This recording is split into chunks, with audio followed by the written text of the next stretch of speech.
Retirement is supposed to be one of the most freeing times in one's life. That said, retirement requires a lot of planning and planning with purpose to get clarity around your strategy. We talk about the 6 key areas of retirement and retirement planning a lot on this channel. And to quickly recap, let's review those 6 key areas of retirement. Number 1, defining your retirement goals. What are you going to do in retirement? Number 2, can you afford the lifestyle that you want to live in retirement? Number 3, where is your income coming from, and do you have an income gap that you must fill? Number 4, what is your withdrawal strategy in retirement? Number 5, what is your investment strategy, and how does that align with your goals, but also your withdrawal strategy? And lastly, what is your tax plan for retirement? See, these are often the most overlooked areas of retirement, and therefore we put the most priority on these 6 key areas.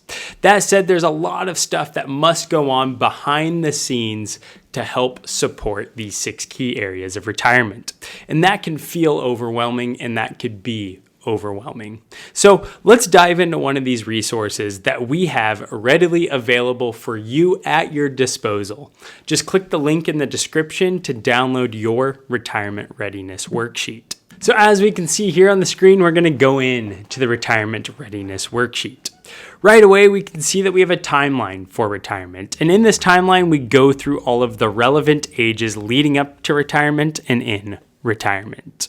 Most notably at 59 and a half, 62, 65, 66, and 73. Age 50 is for those what we call catch-up contributions into your different retirement accounts. The next thing we have here is a checklist of things that you need to be thinking about that should be top of mind as you think about retirement. Estimating expenses in retirement with a detailed expense worksheet outlining the core expenses that you might have in retirement. If we scroll down to the bottom of the sheet, we can see here the breakdown in detail of these monthly expenses, things to think about in retirement here. Next, we have your income. Where does your income come from? Is it coming from just Social Security? Do you have other forms of passive income, pension? Is it coming from your investments? Where is your income going to come from? Consider our distribution options. Roll over into an IRA, full or partial withdrawals, leave account balance in the plan. These are just the various distribution options we have here. Prepare a realistic retirement budget, not just expenses, but more specifically, what is that budget? What does that budget look like? How much are we eating out? What is that category? Prepare a realistic retirement budget in association with our expenses that we have there. Watch for income tax implications. Where are we pulling our income from? Is it largely from tax deferred accounts? What does that tax hit look like? Estimate how long our savings is going to last, and we'll get into that in just a bit. Review options for Social Security. When do you take it? When does it make most sense for you? Should you collect early? Should you wait until full retirement age? Should you actually wait and get those delayed retirement credits at the age of 70? Learn about your different Medicare choices and how those play a role in your retirement. Learn about the different types of healthcare coverage that you have available to you and the cost associated. Consider long-term care insurance. How does that play a role in your plan? Do you need it? Monitor your retirement asset allocation. Are you invested too conservatively? Is it too aggressive? Are you going to need to pull income from these accounts? And if so, how are you allocated in a way to support that?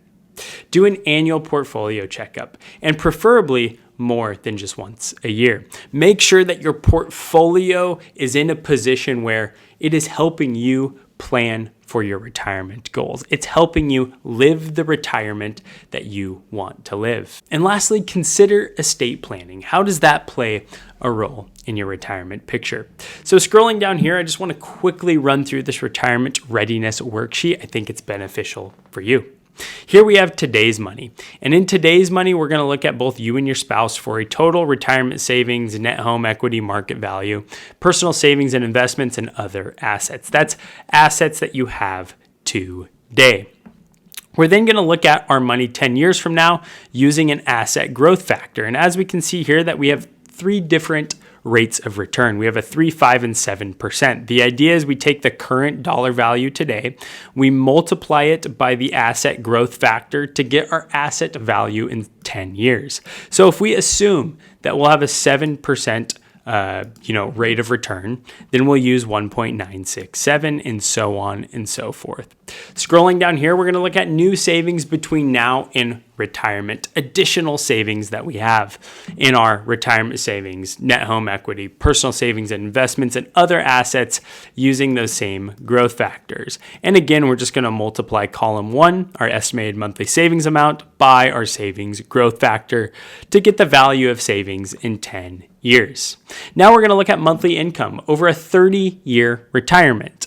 And we can see here that we're going to use those same growth factors.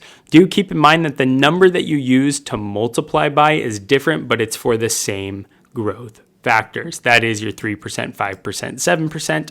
So here we have our accumulated assets. We're going to add column 3 from the worksheet plus column 3 from worksheet C. So column 3 from worksheet B, column 3 from worksheet C. We're going to use the income conversion factor, and then we're going to have our monthly income beginning at retirement.